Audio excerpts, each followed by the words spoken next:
what is deep down inside the thing that is going to motivate you and keep you going when times get tough. Because inevitably they get tough in whatever you do, and you really need to be clear about what is that thing that's driving you. And you want to think about having your whys so big that the hows become easy. And I find that people really get so caught up in the mechanics and the latest hacks and tactics and kind of productive, workflow software to use. But success really boils down to, it's 20% mechanics and 80% mindset.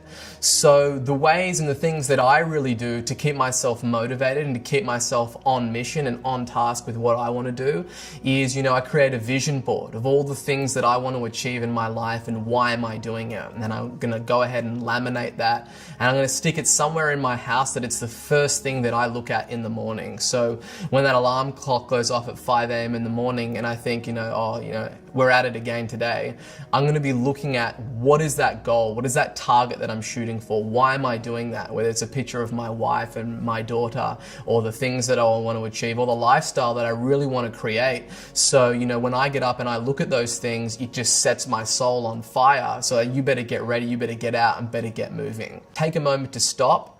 Get on focus, get on task, watch videos, listen to pump up music, whatever it is for you that gets you fired up. You need to plan for certain intervals throughout your day, throughout your week, to really get motivated and to keep you moving that ball further up the field. And when you're going out there and you're starting your own consultancy or coaching business, you're going to be a little bit isolated to begin with. You're probably coming from, a working environment where you're working with a team of people and you can look for inspiration. But that's not the case really when you're starting out as a consultant. You need to really put systems in place to control your state and to control how you're going to get motivated. And I think a really good way to do that is not by going on Instagram or social media and having a look at other people's lifestyles, but just looking at the things that really get you motivated and knowing what they are, and whether it's creating a playlist or a YouTube playlist of the things that you can continuously go back and reference that are really going to get you fired up. What I want you to do is, bring up Google image search or open up Keynote or PowerPoint and start to think about what are those things that are motivating you. Open up photos of your family, of your children, or of your spouse or significant other, and put them up there. It may be a wedding day photo. Whatever it is, you need to go and start to compile this vision board for yourself. It's a material thing. You want to go and do a Google image search and find an image of that and stick it on your vision board. But you really need to find what those triggers are and what are those visual cues for yourself that you can kind of have your mind as a mental image that you can wrap your head around that object or that state and tie it to an image that you stick on that vision board. All successful people think there's magic to it. There's not magic to it, dude. If you win one single day, if you can win one single day, you have exactly the amount of magic needed to achieve anything that you want. And I believe that every single person can win a day. The reality of life is this: the world's relentless, and it will not stop beating your ass until you wake up and start beating it back. And when I see self-love and all this, I do understand where they're coming from. Those people are talking to people who are on the brink, right? Yep. And they think their entire world's crumbling, and they're telling them it's okay. But I actually think that's the wrong message. I think the right message is this: hey, this is how it is if you don't go hard. This is what you're going to get if you do not try hard to develop yourself and get off the bench and get in the game. And I say that out of a place of love and caring for people, because I want them to feel better and I want them to do better. And I know what's not going to get them better is just accepting themselves and all their behavior and all their vices and inaction and procrastination and low standards is creating the way you feel. And so when we tell people that self-love is just accepting ourselves who we are, when who we are is a combination of unacceptable standards and bad behavior, I believe we're violating our covenant with God. We are presented with lots of different energy to leverage towards our goals. And part of the energy is positive and part of the energy is negative.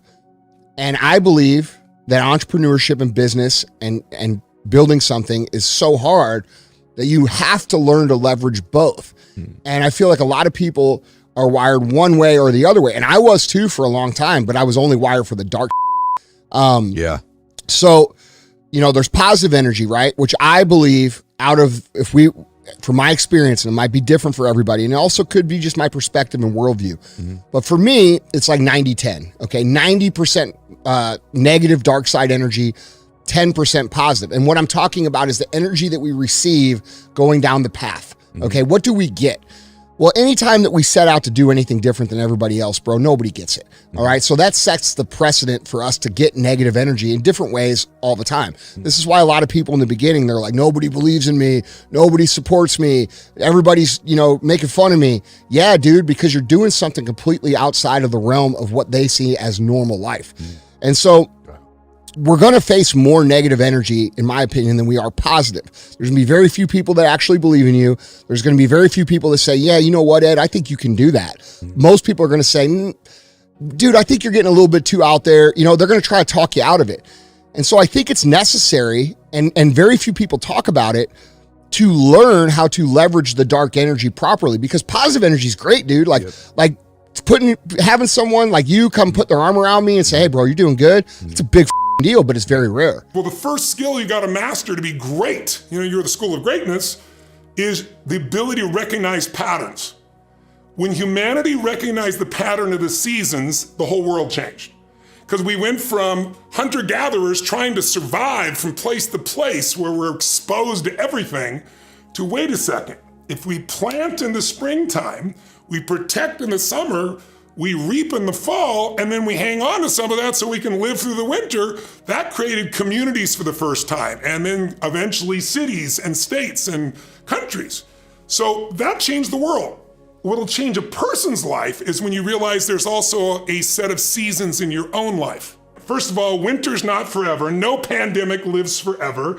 No, war lives forever. Nothing. Everything changes. And everything ends. And it means something new occurs. You may not like it, but that's how life is. And the good news about winter is it's always followed by springtime. Historically, some winters are long, some are short, but they're always followed by springtime. What follows the night? The daytime. What a cool way to set it up if you were God or the universe, right? Good times create weak people. Weak people create bad times. Bad times create strong people. Strong people create good times.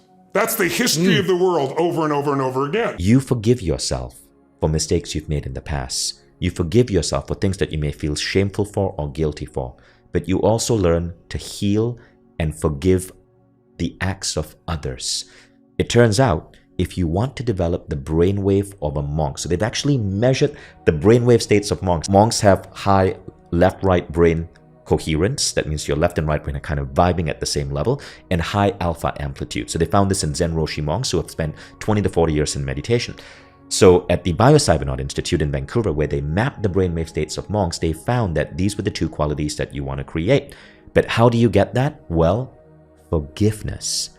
Forgiveness and forgiving people who hurt you, as well as forgiving mistakes that you made in the past, is the number one hack to get you in that level. Forgiveness has been proven to not just improve back pain, increase your heart health, improve the quality of your sleep, reduce depression and anxiousness. A study showed that it improves your vertical jump. Another study in Israel showed that it improves your endurance. And for people who believe in manifesting, it's quite possible, because I've heard this from many spiritual teachers, it increases your rate of manifesting.